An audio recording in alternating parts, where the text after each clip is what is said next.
E20 is good for us, E20 is bad for us, our vehicles are getting destroyed. No, it is very good for environment. Constant debate ever since the inception of ethanol blended petroleum, right? And in the recent times, while you're moving towards E100, the debates have been ever rising, touching the skies, and finally, government had to intervene. Government had to come with a resolution, with an answer, and get that published. That's right. Welcome back to the latest update series of Drishti IAS. This is Divya Kawatra, and today we are discussing about the myths regarding E20 Petrol that government has cleared, stating that this is myth, this is reality. Please differentiate between this and don't spread misinformation, right? For that, government has issued a proper information regarding the myths and realities related to E20 Petrol. Let's find out what is a myth and what is a reality, shall we? All right. So regarding E20 petrol myths, what happened was there were many rebuttals and many incidents where people were making videos of their cars and making videos of their engines and saying that our engines have been destroyed because of the E20 petrol, because of the E20 mixing, and how do we preserve our vehicles? I just bought a 40 lakh rupees car and it is already destroyed. Will government pay me for this? Videos like these have been surfacing continuously, right? To answer them, to give them an answer, finally government had to come up with an answer, right?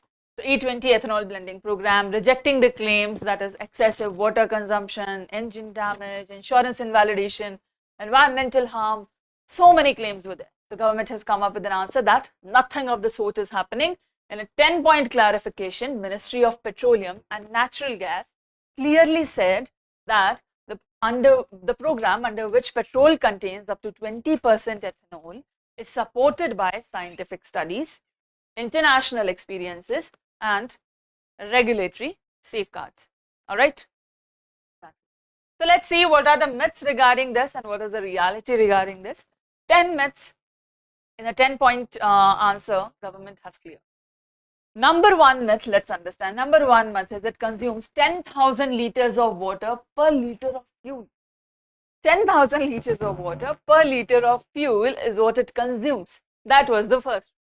Reality is distillers only use 3 to 5 liters of processed water per liter of ethanol. They use zero liquid discharge systems to recycle water, and over 40% of ethanol comes from maize, which requires very low irrigation. So overall utility of water is not that high. It is quite reasonable as it was regarding other fuels as well, right? Exactly. Number one myth broken. Let's see myth number two, that is E20 is untested and experimental fuel, that we are being experimented upon. It is experimental fuel, not tested. This myth has been broken because government has said that it is globally proven standard use safety tool for decades by US, Brazil, Canada, Japan, and Europe. All right. It is already being used in all these countries. It has been tested and it has been speculated, and everything is done, not experimental. It is very final, very decisive, very conclusive. This was the second myth. The third myth is it ruins vehicle mileage and performance. It ruins the vehicle mileage and performance. This is the myth that is being spread. They said that official ARAI trials covering 40,000 kilometers for cars and 20,000 kilometers for two-wheelers have already been tested, right? On standard testing, they've run cars on 40,000 kilometers and bikes for 20,000 kilometers just to test the mileage, whether it changes, whether it affects the engine. They did all that testing, and after that they understood that there is no impact, and it showed zero major impact on drivability. The only marginal changes that anyway happen to a vehicle that is getting old, like marginal changes in the mileage do happen, because anyway if you are running this much, mileage will change, right? So E20 calibrated engines, they benefit from ethanol's higher octane rating. It is actually benefiting from this instead of getting harmed, right? It is actually helping in the mileage rather than making it bad. All right, this is myth third. Then came myth fourth, that it corrodes engines and fuel components. Joint study of ARAI, Indian Oil and Automobile Associations all together They have confirmed that no compatibility issues with metal or plastic have happened here. Just remember, only certain rubber parts in older vehicles are non-compatible that see slightly faster wearing out. That's why there is a demarcation on every vehicle whether it is E20 flexible or not, right? If it is not flexible and you are still getting E20 because you want the cheaper fuel, that is on you.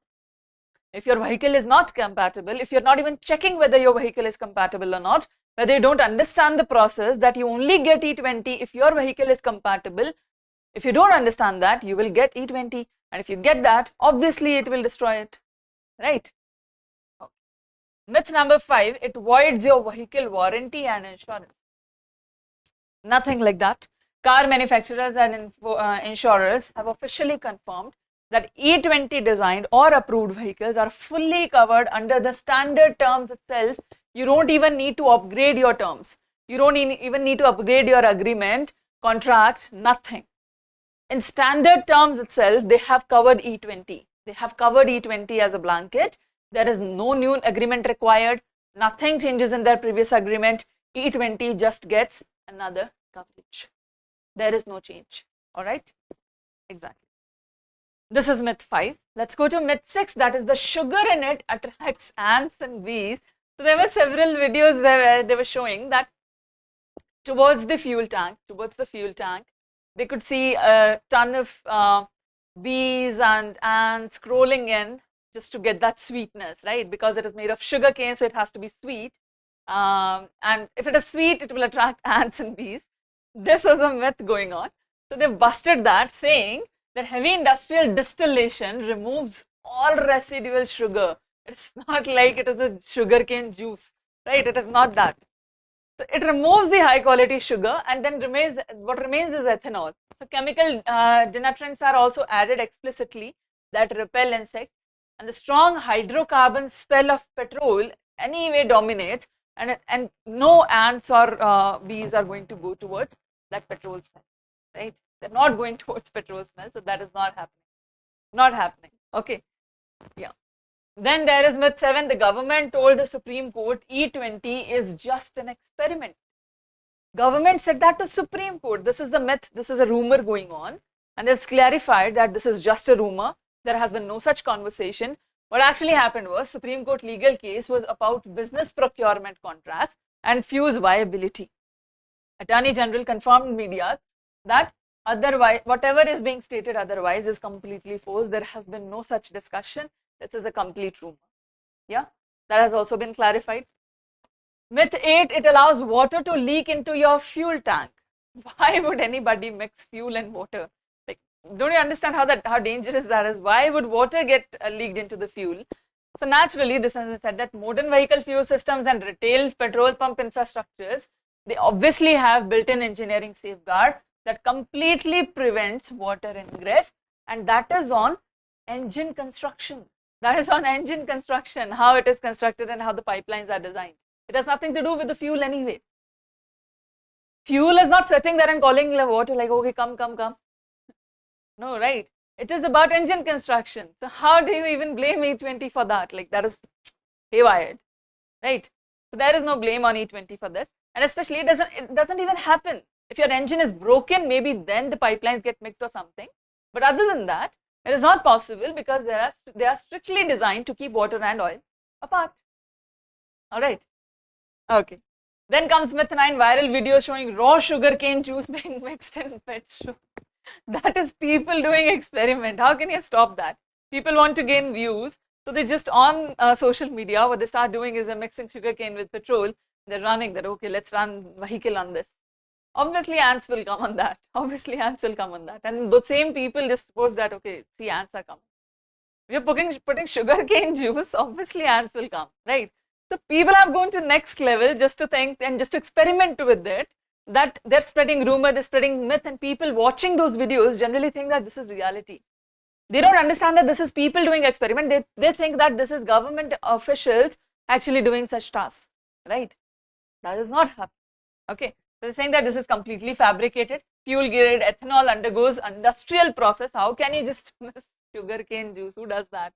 Right? There are strict quality checks. before blending. So nothing of the sort is happening. This is completely fabricated. People are just making such videos. Okay. Then there is myth 10, that is ethanol plants cause heavy environmental pollution. The very first benefit of this that was highlighted was it is much more environmentally safe. It is much more environmentally safe. How so? Just understand. All the plants, they require statutory environmental clearance, so plants are safe. The industrial plants that are undergoing the ethanol process, they are safe because they are in compliance with the environmental laws, number one. Second thing, they comply with groundwater regulation. So their water utility is also regulated. Then they must operate on zero liquid discharge system to prevent pollution. They are completely running on zero liquid discharge system. And if that is happening, there is no wastage. If there is no wastage, how can it harm environment? There is proper recycling, reuse system created for circular economy, completely circular economy. So there is no such thing happening. And plus the burning of ethanol due to the high octane level is anyway very good for the environment. It leads to very less pollution, very less vehicular pollution as well. When it is being used in the engine, yet there is very less vehicular pollution, right? Exactly. These were the top 10 myths that were just roaming around social media and among people, and everybody was talking about it, like whether it is true, whether it is not. People are saying what is happening, and everybody was very confused about E20. So government has finally given a myth and reality checklist, like please check this. This is the myth going on, this is the reality of E20 ethanol blending. Just understand that. So lastly, the big picture wins have been highlighted in the same notification. Government has said that India has hit 20% ethanol blending target ahead of schedule. In December 2025 itself, we have achieved it. Economic impact is we have saved over 1.9 lakh crores. Already from December 2025, we have already saved 1.9 lakh crore foreign exchange and paid out over 1.6 lakh crore to Indian farmers. Out of this, we've paid 1.6 lakh crores to Indian farmers for the cultivations, right? So it is helping Indian farmers grow and not sending out money, and helping Indian economy be stable as well, right? And then the green impact, they've slashed CO2 emissions by roughly 930 lakh metric tons. That's not small. 930 lakh metric tons, and replaced over 310 lakh metric tons of crude oil imports also, right? So this is the green impact also, environmentally safe, environmentally sound, good, all right? These clarifications have come from government regarding the rumors that have been spreading, regarding the fabricated evidences that have been spreading. Let's put a stop to that. Let's understand what is good, what is bad, have an understanding before we make a decision, and only then follow up. Yes? Exactly. All right. So based on this, I have a question for you. We are moving towards E100 now, right? We are moving towards E100 now. We also discussed it in a video. Tell me, is there any country in the world right now who is working towards E100, who has already achieved E100, or who has a very close target of E100? Let me know the name of the country. Yeah, apart from India, don't just start listing India. Apart from India, which are the other countries? If there is any other country in the world who is moving towards E100, all right, who has a very close target of E100, let us know the name in the comment section. And now, based on the E20, we have a question for you. Read this, give us your answer, and